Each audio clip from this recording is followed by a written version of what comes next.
कभी भी अपनी तुलना दूसरों से नहीं करनी चाहिए। आइए कहानी के माध्यम से समझते हैं। एक बार की बात है, किसी जंगल में एक कौवा रहता था। वो बहुत ही खुश था क्योंकि उसकी ज्यादा इच्छाएं नहीं थी। वो अपनी जिंदगी से संतुष्ट था। लेकिन एक बार उसने जंगल में किसी हंस को देख लिया और उसे देखते ही सोचने लगा कि ये प्राणी कितना सुंदर है। ऐसा प्राणी तो मैंने पहले कभी नहीं देखा। इतना साफ और सफेद, ये तो इस जंगल में औरों से बहुत सफेद और सुंदर है, इसलिए ये तो बहुत खुश रहता होगा। कौवा हंस के पास गया और पूछा, भाई तुम इतने सुंदर हो, इसलिए तुम बहुत खुश होगे? इस पर हंस ने जवाब दिया, हाँ मैं पहले बहुत खुश रहता था जब तक मैंने तोते को नहीं देखा था। उसे देखने के बाद से लगता है कि तोता धरती का सबसे सुंदर प्राणी है। हम दोनों के शरीर का तो एक ही रंग है, लेकिन तोते के शरीर पर दो दो रंग है। उसके गले में लाल रंग का घेरा और वो सुर्ख हरे रंग का था। सच में वो बेहद खूबसूरत था। अब कौवे ने सोचा कि हंस तो तोते को सबसे सुंदर बता रहा है, तो फिर उसे देखना होगा। कौवा तोते के पास गया और पूछा, भाई तुम दो दो रंग पाकर बड़े खुश होगे? इस पर तोते ने कहा, हाँ मैं तब तक खुश था जब तक मैंने मोर को नहीं देखा था।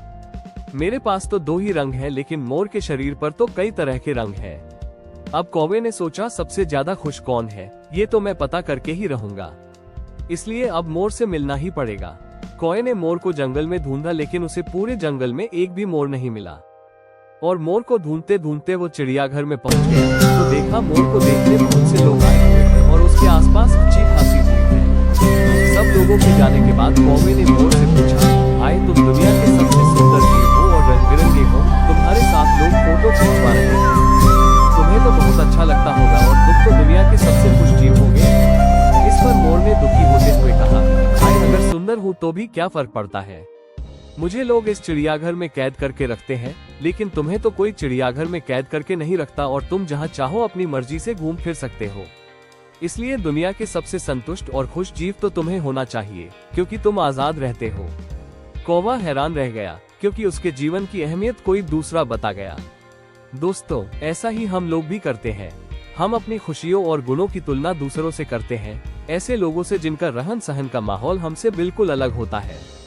हमारी जिंदगी में बहुत सारी ऐसी चीजें होती हैं जो केवल हमारे पास है, लेकिन हम उसकी अहमियत समझकर खुश नहीं होते। लेकिन दूसरों की छोटी खुशी भी हमें बड़ी लगती है, जबकि हम अपनी बड़ी खुशियों को इग्नोर कर देते हैं।